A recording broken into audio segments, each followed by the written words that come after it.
Hello friends, welcome to நெல்லை சமையல். நாம் இன்றைக்கி சீஸி பாஸ்தா எப்படி பண்ணுறதுன்னு பார்க்கலாம். ஒரு பேனில் 1/2 டேபிள் ஸ்பூன் எண்ணெய் சேர்த்துக்கோங்க. எண்ணெய் சூடானதோ 2 பல் பூண்டை குட்டி குட்டியாக கட் பண்ணி சேர்த்துக்கோங்க. இதை ஒரு நிமிஷம் மட்டும் நல்லா வதக்கி விட்டுருங்க.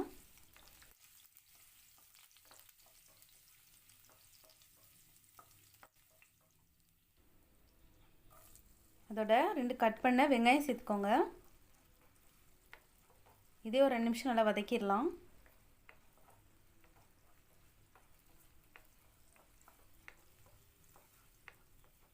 வெங்காயம் வதங்கினதோ 2 கட் பண்ண தக்காளி, குட்டி குட்டியாக கட் பண்ண 2 பச்சை மிளகாய் சேர்த்துக்கோங்க. இதே ஒரு 2 நிமிஷம் நல்லா வதக்கி விட்டுடலாம்.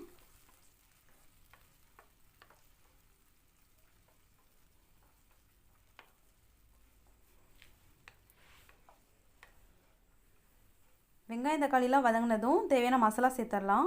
1/2 டீஸ்பூன் மஞ்சள் தூள், 1 டீஸ்பூன் மிளகாய் தூள், தேவையான அளவு உப்பு, இதெல்லாம் சேர்த்து நல்லா கலந்து விட்டுறலாம்.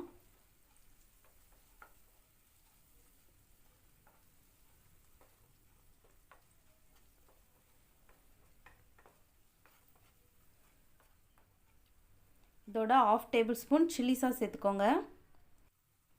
1/2 டேபிள் ஸ்பூன் டொமேட்டோ சாஸ், நல்லா கலந்து விட்டுறலாம். ஒரு மூடி போட்டு 1 நிமிஷம் மட்டும் லோ ஃப்ளேமில் குக் பண்ணிக்கோங்க.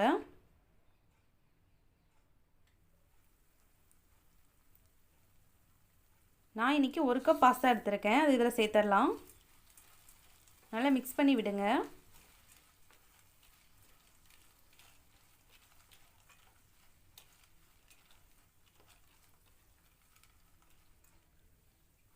இதோட 1 கப் தண்ணி சேர்த்துக்கோங்க.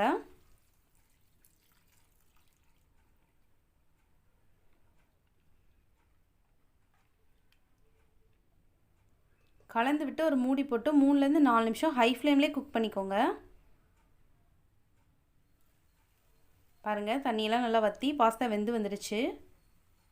இதோட ஒரு சீஸ் ஸ்லைஸ் சேர்த்துக்கோங்க. இப்போ மறுபடியும் மூடி போட்டு 1 நிமிஷத்துக்கு குக் பண்ணிக்கோங்க. இப்போ லோ ஃப்ளேமில் வச்சுக்கோங்க. 1 நிமிஷம் ஆயிடுச்சு. இப்போ நம்ம இது எல்லாத்தையும் நல்லா கலந்து விட்டுறலாம்.